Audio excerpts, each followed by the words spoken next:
Salut, c'est Trado. Voilà ma vidéo de mise à jour pour l'indice parisien. Séance de baisse aujourd'hui, comme on pouvait s'y attendre avec ce qu'on avait déjà signalé hier, et on voit que c'est le retour sur les 61,8% de retracement de Fibonacci qui a permis de juguler la baisse.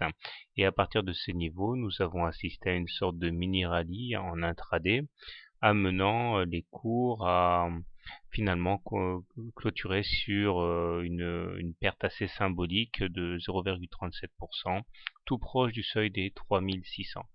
Mais j'ai envie de dire que ce n'est qu'une étape dans la baisse, puisque tous les traders baissiers ont en ligne de mire la conjonction de deux objectifs baissiers qui sont la médiane de la fourchette d'Andrews, ici marron, et l'oblique bleu ici qui pourrait entraîner les cours sur les 3550 à très court terme.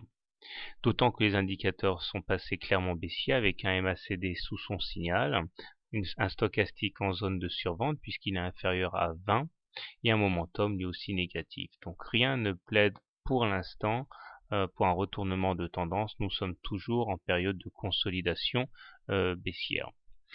On remarque également que la moyenne mobile à 7 séances adopte une pente clairement baissière, ce qui signifie qu'elle sera une résistance à la hausse en cas de contact.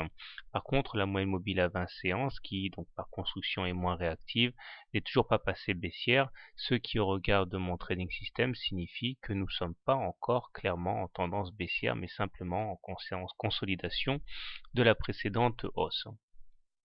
En fait, le challenge sera encore une fois de voir comment les cours réagiraient le cas échéant en cas de contact sur la médiane de la fourchette d'Andrews marron.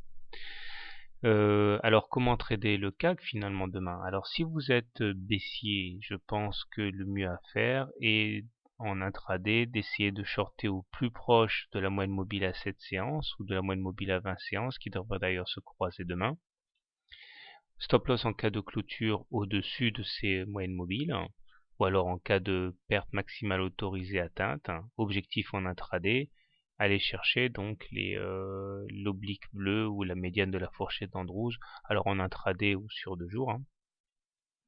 Si vous êtes plutôt haussier par contre, alors de deux choses l'une, soit vous achetez sur les niveaux actuels en imaginant que le repli sur les 61,8% de retracement de Fibonacci aujourd'hui sonne le glas de la baisse, ou alors de manière plus prudente, vous attendez qu'on aille provoquer l'oblique bleu ou la médiane marron, et en cas de refus de clôturer en dessous de ces supports, eh bien initier un trade long avec pour objectif aller chercher la moyenne mobile à 20 séances. Personnellement, je reste baissier, mais résolument prudent quand même si la tendance elle est baissière. Je rappelle qu'en unité de temps hebdomadaire, la tendance n'est pas aussi claire. Donc je suis plutôt baissier, mais prudent sur la continuation de la baisse à moyen terme. Voilà.